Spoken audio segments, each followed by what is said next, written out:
Welcome to the Inside Out Culture Podcast, where we look at insides of working culture and provide ideas, insights and actions for you to take on the outside. I'm Colin Ellis. And I'm Kath Bishop. And in each episode, we'll examine a different question or a different organisation. And we'll use case studies, research and our own insights and experiences to help you change the way things get done in your world. We hope you enjoyed today's episode. Please like, subscribe and of course, let us know what you think. Hello everybody, welcome to the Inside Out Culture Podcast. I'm Colin Ellis. And I'm Kath Bishop.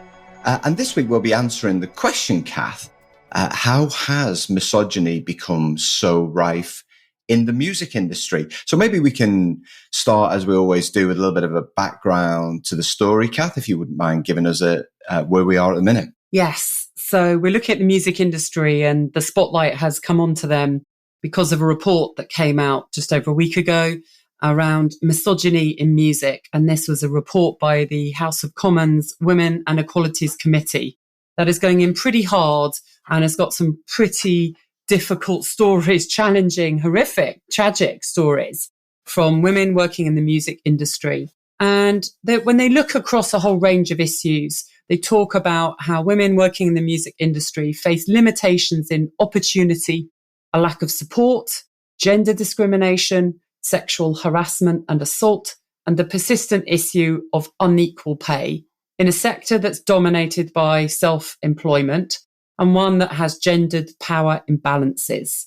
So it talks about all of the fact that these issues are endemic, that they are intensified for women, particularly those with intersectional barriers, particularly the racial discrimination coming in on top of existing barriers for women. And they look at some different scenarios where it plays out and really affects the women kind of worst, and the impact of non-disclosure agreements, these NDAs on victims of discrimination, harassment and abuse, means that victims, women working in the industry who already have faced all sorts of challenging situations, they then can't even tell their story. They've got nowhere to go. They are in effect silenced. And that's what this report does. It gives a voice to those stories that have been hidden for a very long time. And it's such uncomfortable reading, but of course, so important to do that.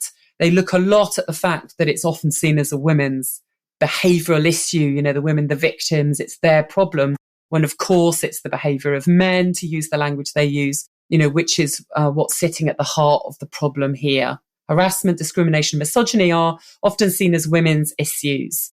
That needs to change. And they talk a lot about the importance of education. There are some sort of systemic changes, but this is societal. This is huge. And within that industry, of course, it runs very deep. Great. Yeah, when I read the report, Kat, this is a really great summary, by the way. What struck me most of all was just how endemic it was. And I think there'll be people listening to the podcast who will probably see elements of what we talk about in their cultures as well, which we we want to get to. We want to get to our 3 points at the end to really help people. But the key thing for me, one of the things that I pulled out of the report was that they said we're focused on improving protections and reporting mechanisms and unnecessary structural and legislative reforms. And I always think that's the first place. Now, whether it's government and legislation, whether it's policy, internal policy within organizations, that's the first place that they go to. They say, right, well, let's make sure that the reporting is good and it's very easy for women to report when they've been victims of this. But what it goes on to say, so unnecessary structural and legislative reforms, the main problem at the heart of the music industry is none of these. So they talk about the fact that, yes, they're going to strengthen these, but the main problem, the root cause is none of these. It is the behavior of men, and it is almost always men. More often than not, women are left with the expectation that they will be able to enact change while being hindered by men who do not wish to amend their ways. So I think that's important to understand. And what I'm just going to go on to explain for men listening to it, because there's a lot of men often when I talk about these things, like, I feel like the problem is always men. I feel like you're always pointing the finger at men. And then you get these comments, it's like, there's some good men. It's like, yeah, I get all of that. But yes, it's a social problem. You mentioned it there in your introduction. But we've all got a responsibility as part of that. And we can't hide behind that. Well, there's a few good men and, it's not all men. It's like, well, kind of, if it's one man, it's all men, unfortunately, in relation to culture. And so Kate Mann wrote this really great book called Down Girl, The Logic of Misogyny. And so if you're really looking to educate yourself on what misogyny is, and she argues that misogyny is not about kind of hatred towards women. It's not about hostility. It's about kind of controlling women, or kind of almost punishing, not physically, but punishing women who kind of challenge the way that men have done things. And so she says that the sexism is the ideology that says these arrangements just make sense. So, for example, women are more caring, they're more nurturing, they're more empathetic, they're more motherly in the way that they go about things, which is only true, she says, if you prime people by getting them to identify with their gender. So sexism is the ideology that supports patriarchal social relations, but misogyny enforces it when there's the threat of the system going away. And so this is one of the things that I've talked about. I'm sure you've talked about it, Kath, in terms of gender diversity in businesses, is that until you see equal representation at the very top of the organization, and you see that that equal representation has led to a change in the way that work gets done and the perceptions of gender, it's only then that you really start to see the change. And men have to be part of that. Yeah, exactly. And that's the conversation we ought to have. I love how you pull out those points there about actually, what do we mean by misogyny? Are we making some assumptions about what it is and what it isn't? So we actually have to start at that level about thinking, what's this really about? The other sort of thing that comes out there in this report very strongly is we can't just pass a law. We can't just change a structure, create a role. I mean, they have got this sort of standards body that's being set up, but that is never enough. And I think that's one of the core themes through all of these topics we look at. Real deep culture changes about changing mindsets, beliefs, behaviours, the norms that occur around us. And we need to really start noticing and understanding those. So norms, these are one of the things I talk about a lot working with organisations. What are the norms around here? What do we mean by that? It's the accepted standard ways of behaving, doing things that most people agree with. So these are standards that govern behaviour. They're not always written down. And in fact, it's often these informal expectations around them that are really, really powerful. Nobody has written in these music industries that this is the way to behave, but everyone knows this is how you behave.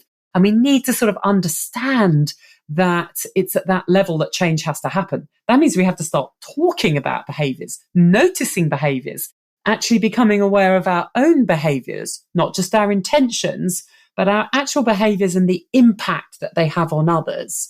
Again, it's not enough to say, oh, I'm not intending that women feel like this. Clearly, it is on such a scale that there are many good people who are behaving in a way, though, that has a really detrimental impact. And until we start having that conversation, we're just kind of fiddling with deck chairs by changing a policy here or a structure here. So it's getting to this deep level that is so important, and having that conversation, that uncomfortable conversation around it too. Do you think part of the problem, Kath, is that part of the problem, or I guess let's put a positive frame on it, the opportunity that people have is to see norms as things that can be changed? I often feel in my work, there are plenty of people who approach me and they want to talk about culture change. They want to talk about transformation, but it just feels hard to do. For most people listening to this podcast will think, oh yeah, we definitely have had instances of sexual harassment. We've had instances of people demeaning women in their language, but we just don't know where to start. It feels, when you talk about norms, I completely agree, but it feels so interwoven into everything that they do that they almost don't get started because it feels too hard to start. Does that make sense? It's funny, isn't it? It's a paradox, because norms of behaviour are something we're all of us aware of, and yet we don't have them scheduled in our meetings. We don't, often what we're doing is coming in to facilitate discussions around these things, to bring what are sort of unconscious under the surface above the surface. So I think, people need some help having those conversations, because we don't learn to have them at school. And in fact, there's a really interesting part of the report that looks at the issues that are coming at a school education level, and that this needs to be sort of linked. There's Ofsted evidence that peer-on-peer sexual harassment was commonplace in schools and that sexist language, behaviours and attitudes persisted unchallenged. That's the 2021 Ofsted report. So this is responsibility of parents. This isn't just a workplace issue either. It's a social issue. And so, it's bringing something like norms that can feel, it's not a number we put in a spreadsheet. It's not a sort of neat task that we put on our to-do list. It's about human behaviour. We need to just bring that topic into the workplace. It's happening. We turn up to a meeting, we behave in a certain way. We have a conversation, we behave a certain way. We're problem solving, we behave in a certain way. But the behaviour bit doesn't get talked about.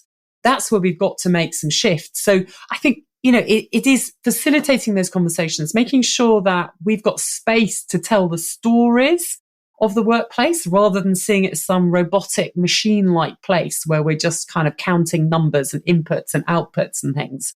I think that dehumanization of our organizations for decades now is sort of set us up for this space. And it needs a retraining, it needs a re-educating, it needs a sort of shifting of patterns. In a way, it's exciting because it's not like we don't all behave as human beings.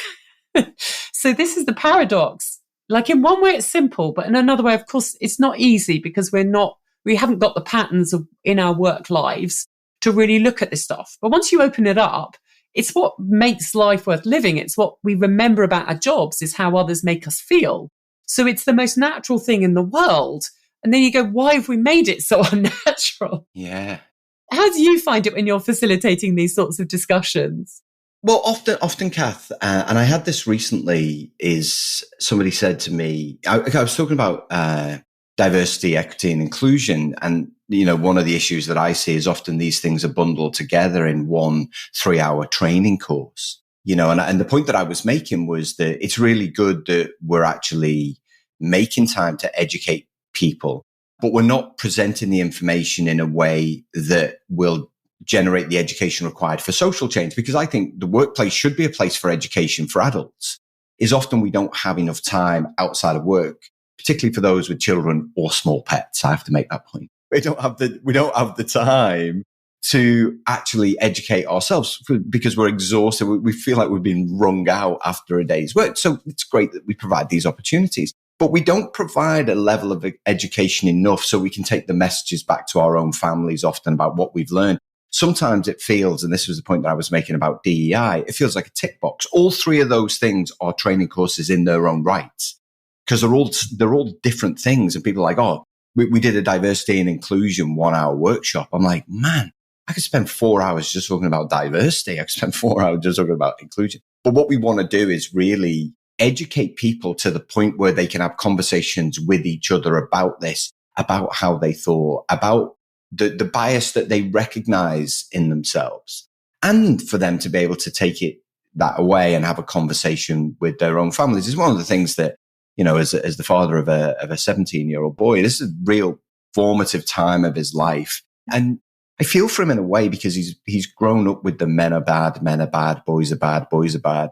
Men have to change things. And what I'm trying to do is help him to see where we've come from, why that's the narrative, and then his role in that going forward. But I also feel I'm having the same level of conversation with, kind of 55-year-old CEOs, is to help them to understand, and this is one of the things that the report really brought forward is that kind of, yes, we've got one of the things the report said, we've got a real issue with people who don't report issues of sexual harassment, of misogyny, because they don't feel they can. And I had one CEO said to me, he said, my door is always open. I said, but it's not enough to say that. You have to become the human face of the organization. You have to walk, you have to talk, you have to listen without judgment. And then you have to question what's happening below you such that this information isn't getting to you. So I think that, when we think of the workplace as a place for educating adults, it presents us with this real opportunity, not only to build really strong workplace cultures, but also to use the workplace as a vehicle for social change. Yeah, it's interesting because they sort of make this really poignant point in the report that the music industry has traditionally always been seen and prided itself on being a vehicle for social change. And yet in this area of discrimination, harassment, sexual abuse of women, it's just not leading in a way that it actually could be. It's set up to it. It cares about social change, and yet it cares about social change over here. And suddenly this bit over here it hasn't cared about at all. And that's, that was a really powerful point when I read that. I was like, wow, yeah, we think of music as being sort of really the spirit of our times and at the forefront of change and the revolution. And then suddenly, with all of that, there's been this pocket that has not moved with the times, that has actually gone in the wrong direction, that is really quite sinister in terms of resisting positive change. So, I think that was a sort of really interesting point about what's going on, at what level that's causing that. I mean, it is really, I found it quite poignant, painful, reading some of the stories, and you hear that it is so difficult, of course, to report things because it's your career that suffers. And we see that, of course, across lots of industries. We see that in lots of reports. And I've had moments in my life where I felt that. I felt I'm the only woman in the room. I'm the only woman around the table. Nobody's hearing my voice. Very early on in my rowing career, when I got into the Olympic team, I was told, the women never win. The women never win medals. Because at that point, the women's rowing team had not ever won a medal and the men had. And it was presented like some kind of fact. And I was just, I found it devastating. I'm chasing my Olympic dream. I've made it into the team. So I'm here every day to find a way to go as fast as I can and to aim to be faster than anyone else in the world. And then, around the place, people with authority are repeating this phrase. Oh, yeah, well, the women never win. So, it won't happen. And it's just so unbelievably, in that moment, it just cuts you down. These are people with experience. You respect them. You want their help. You want their support. Why on earth would you be saying that in an environment that is about exploring your potential? And, I feel naive looking back on it. It just didn't make sense. I didn't expect it. And so when it came, it was a shock. And it niggles away at you when you're having a bad day, when your performance isn't where it needs to be. It sort of niggles away at you somehow that you're in this environment. You're the new kid on the block, new into the team. And the beliefs around you from these people who are, who are at a higher level than you are in some way kind of just not wanting you to succeed either. Because why else would you say something like that? So, I just, have found it in all sorts of moments. I've been again in a board situation where I've been the only woman around the table. And suddenly, this is sort of, I was in my 40s by this point. So not a spring chicken anymore. What I say is basically ignored until somebody else in the suit says it. And it's exactly the same thing I said 10 minutes ago that people are now agreeing with. And that again is, I want to video it and play it back and say, do you realize what just played out? It's as if no one else is aware of it. And it's extraordinary. You just want to press pause and start to highlight that.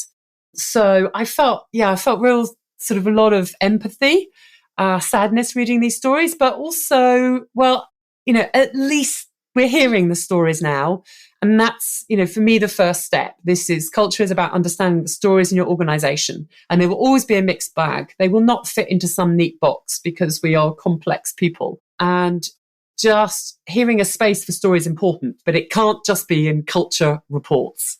Yeah, it can't. And we've seen it in the report into the Met Police in the UK. We saw that in Baroness Casey's review. She talked about, she said something along the lines of like, there was this view that the Met Police said, oh, well, we're no worse than anybody else. Like that's okay. When it comes to sexism, misogyny, well, we're no worse. Well, kind of a little bit more is expected of you as the police, It was also Plaid Cymru, for those outside the UK, Plaid Cymru is the national political party of Wales. And they found bullying and misogyny at the highest level there too in 2022. And there was a review undertaken by Nerys Evans, and she found not only were there a lack of basic HR practices, which we see a lot, but also that managers and politicians need to be trained on what sexism, misogyny and culture is. And I hope this is useful for people, particularly, I think particularly for males. I wrote down a kind of some bullet points, which I'm just going to repeat here, some bullet points on ways to address sexism. Because I think when in the reports that I've read, it very much it almost asks men politely to change, but I think we need to be a bit more blunt than that. I think we have to sort of say, okay, well, men, you have to recognize your responsibility here to change the language, to help these workplaces to feel safer, such that people can raise any issues. So I think the first one for me is that if you immediately recognize a comment or a joke or something else as sexist, is don't laugh. I think that sometimes people, especially men, they like cheap laughs, as they'll say something, typical women drivers. This is a classic one, typical women drivers. And then someone will laugh to validate that comment, and that person will think, oh, well, it's okay for me to make that joke again because I got the laugh that I was looking for. You're saying, that's okay with me. And so I think that, try and recognize what's a gendered statement, and then kind of react accordingly. Don't just let it pass.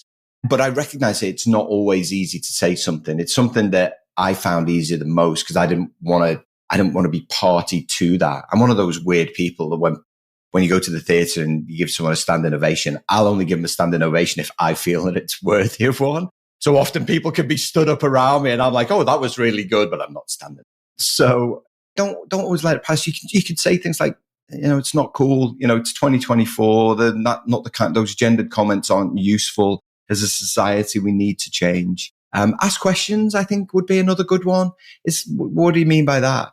Why was that? Why do you feel that's funny? Why do you feel the need to kind of refer to somebody's gender? Again, if it feels, safe to do so, if you feel you'd be threatening, or someone might be threatening towards you, don't say anything, don't laugh, and merely walk away and send the message that way. I think, and then the last point I wanted to make, kind of related to that, is make sure that you kind of know your boundaries. If you've read about this stuff, I feel confident talking about this stuff because I'm really well read on it and I've researched and I read all the reports. But if you don't feel like you've got that level of knowledge, don't get into an argument about it. Don't get into this fierce debate. I think debate is useful when you've educated yourself. And the fact that you're listening to this podcast is great because you're educating yourself. But, kind of resolve to go away and learn a bit more so you are better able to have that debate in the first place. I just think that, any kind of gender stereotype, any kind of sexist language, there's just no place for it anywhere, really. Obviously, we're talking about it in a work culture terms here, but it has no place anywhere. But everybody has got a responsibility to make sure that we collectively stamp it out. So I was working in a setting that was very hierarchical a few months ago. And you have to listen to sort of situations when people are saying, I can't call out somebody senior than me. That will end my career. And so I think, context is really critical, but we can have more than one response available to us. And that's important. Yeah, we need to have that versatility to go, in this space, this is what I can do. And I think, if you're a leader, then you really need to be setting the standard, though, in this space, because you have got more options available to you and your impact will be magnified because others will take the lead from you. So I think if you're in a position that's got authority, you're higher up the hierarchical chain, then it is really important to start putting in those boundaries more clearly and to be challenging. I think if you're down the other end and you feel you haven't got that leadership position, you haven't got that, you're feeling you're the minority or the only woman in the room, then just a couple of things that are useful are firstly just to pause, just to say, oh, let's just stop there for a minute. Say nothing else, but even that can make people just reflect on what they've said. If they don't, you might carry on, but you still put in a reflection point, and often people themselves will self-correct because actually we don't really want to be shown up. And at that point, you also haven't pointed the finger to make somebody really defensive. So pausing is actually a really important tool. Even that requires some bravery. You've got to sort of break the flow, but it is about going, oh, let's just pause a minute. Let's just think about what we've just said. So that's sort of just a helpful phrase. I think that's what we have to get is some phrases in our toolkit that we can use and go, actually, at this moment, and you can write them in your notebooks. You can practice them a bit in the safer spaces so that you're ready rather than, oh, that was that minute and I didn't speak out. That it's that when your stomach feels kind of dodgy, you're getting that icky feeling of stomach, you probably do need to say something. So, and then the other thing that's quite useful is just ask someone to repeat something. So can you just say that again? Again, it just puts a little more spotlight on it, and they might just double check, oh, why am I being asked to repeat something? And often, again, people will just dial down, or they'll actually realize they've said something that they wouldn't want to say to their daughter or their mother or their wife, and they can work that out. But it's so that a couple of nudges there that I hope are useful for people who may not feel they've got lots of positional power. But of course, when you do have that as a leader, then, you can make some really critical moments. People remember that moment in the meeting where the leader said, that's not okay. And it goes a long way. And that week, that's probably the thing that leader will have done that's had the biggest impact on the organization. Not how many tasks they did and stakeholders they met and all of these fancy things. It's in that meeting, holding up a boundary, a standard, will have impacted everyone in that meeting and everyone who hears about it too. So it is really important to start thinking about some of those things. I love that. Can you say that again? I think that's a really, really simple, straightforward, practical. It forces the other person to speak. And we talked about this in the podcast before, Kath, that actually if we can increase self-awareness in the workplace, that's where you get really great, safe, positive, vibrant culture. And what that question does is just forces the self-awareness. It forces someone to think before they speak and ask themselves the question, oh, hang on a minute, is what I said, kind of respectful of the other people in the room. So let's do our three takeaways. I think, we started the session by asking the question, kind of how has misogyny become so rife? And I think, we've answered that in the sense that there's a real lack of challenge. I think people just don't have the knowledge or the tactics to be able to address some of these issues. I think as well, and the report pulled this out, there are some people who fear losing the power that they've got. And that's happening across many, many industries right now, is they don't like that threat to the power that they hold. So 3 takeaways. What should we suggest, Kath, that people do? So yes, the first one is do. I think, let's pick up that point. It's the challenging the stereotypes. And if you have any kind of positional power, any kind of leadership role, then these are moments in our times when we need to start speaking out. We need to create some change. There's almost no sector that hasn't had a culture review. And, actually, it's really important. We should be having leadership objectives around this, not just around our sales profit margins and things like that, but actually, how are we really setting the standards of our culture that enable people to thrive, that will root out any of these misogynistic behaviours. So our first thing to do is to start challenging those stereotypes when you see them. And the second thing we talk about is, what are we going to get curious about? I think what we recommend here is to really, kind of get curious about the experiences that women have in your workplace. Too often we feel that people only find out about women's experiences by reading about it in a report when the organization, it's made it into the media. It really doesn't have to be that way. You can find out about those experiences at any time of the day, on any day of the week. And so get curious about, okay, well, let's ask the women in the workplaces, what are your day-to-day experiences? And then the last one is something to uncover, Kath? Yes. So uncover the norms. What are those norms in your organization? The standards that govern behavior, the shared beliefs about what's acceptable behavior.